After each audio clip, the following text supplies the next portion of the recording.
We're here on Hollywood Boulevard in Los Angeles, California to show you the real-life inspiration behind the Chinese Theater at Disney's Hollywood Studio. That's right, and here it is. It's technically called TCL Chinese Theater now, but I think most of us know it as Graumans Chinese Theater, right? And I think it's okay to call it that because it still does say it on the sign. During the 1920s, Sid Grauman actually built 3 theaters. The Egyptian. That was built in 1922. The El Capitan. That was built in 1926. And the Chinese Theater. That was built in 1927. So, the Chinese Theater at Disney's Hollywood Studios is actually a full-scale replica of the original here. Now, at Hollywood Studios, the Chinese Theater building hosted the Great Movie Ride until 2017, which I think was a pretty fitting attraction, given that the ride was all about films, and it was modeled after one of the most famous movie palaces in the world. Today it is home to Mickey and Minnie's Runaway Railroad. And here in Hollywood, you can even find Mickey Mouse's star on the Hollywood Walk of Fame right in front.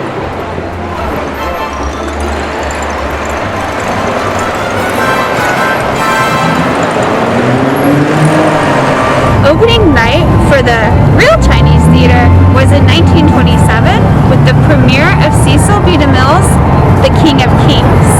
Hence, the reference to CB in the opening of the Great Movie Ride.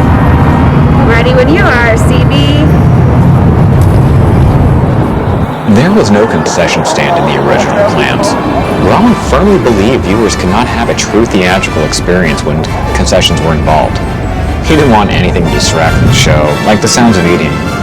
And as his theater had brand new carpet, he didn't want it ruined. However, vendors used to stand outside the theater with carts, so popcorn still made its way inside.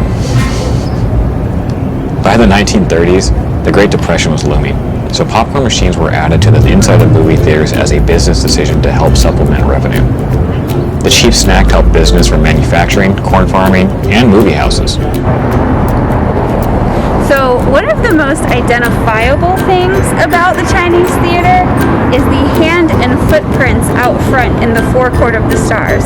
Now, these are hand and footprints of Hollywood stars in cement. And so there's also a kind of a replica version of this at Disney's Hollywood Studios.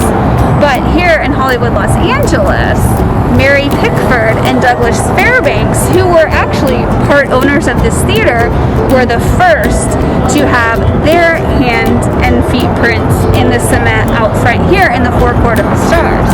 Now, there are a couple stories about how this tradition got started. One story is that sometime along the construction of this theater that a silent film actress accidentally stepped in some wet cement, sparking the idea for Grauman to continue the tradition.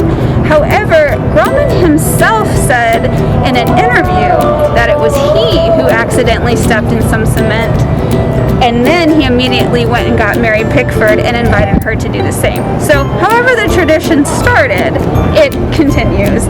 They still have imprint ceremonies here today, and they've also done it in Disney's Hollywood Studios.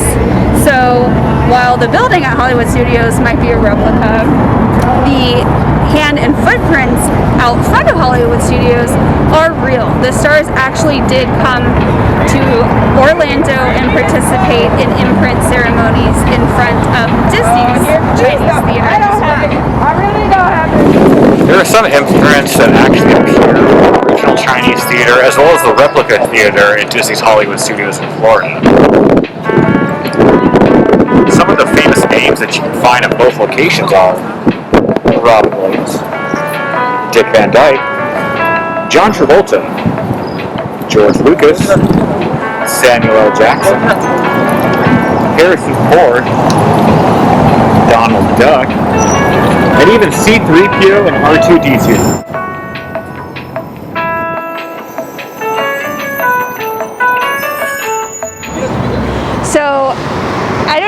you can see this plaque right here. But on that plaque, it says that this spot is dedicated to Francis X. Bushman. Who's that?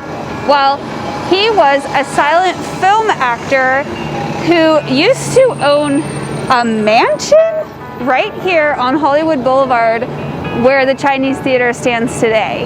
Like, can you imagine owning a mansion on Hollywood Boulevard? Well, he was the one who originally leased the land to Grauman in order to build this theater that stands before us today. So, dedicated to Francis X. Bushman.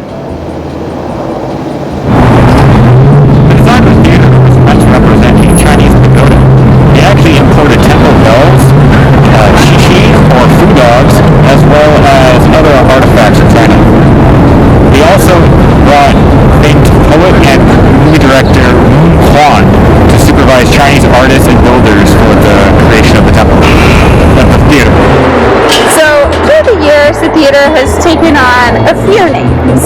It started as Graumans Chinese Theater, and then in 1973, it was sold to a man named Ted Mann, and then it became known as Man's Chinese Theater.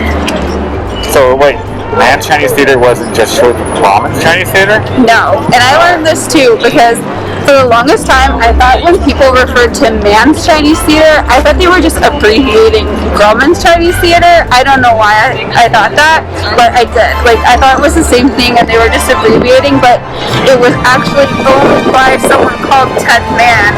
Oh. Yeah, from 1973 to 2001. So it was Man's Chinese Theater. So it was Graumans, and it was Man's Chinese Theater, and then back again to Graumans. Oh. Yeah, so from 2001 and 2013, it was called Graumans again. And then in 2013, it was bought by TCL and became TCL Chinese Theater, Okay. as it is called today. And at that point in 2013, it was actually converted to an IMAX theater as well, and has one of the biggest movie screens in the world. Wow.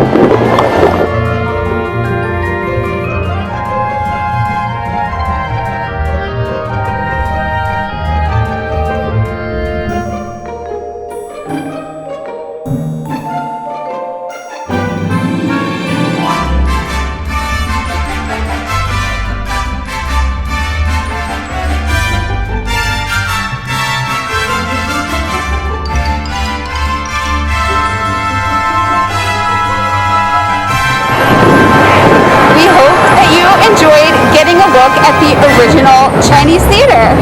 Thanks for coming along and stay tuned for more theme parks And theme places.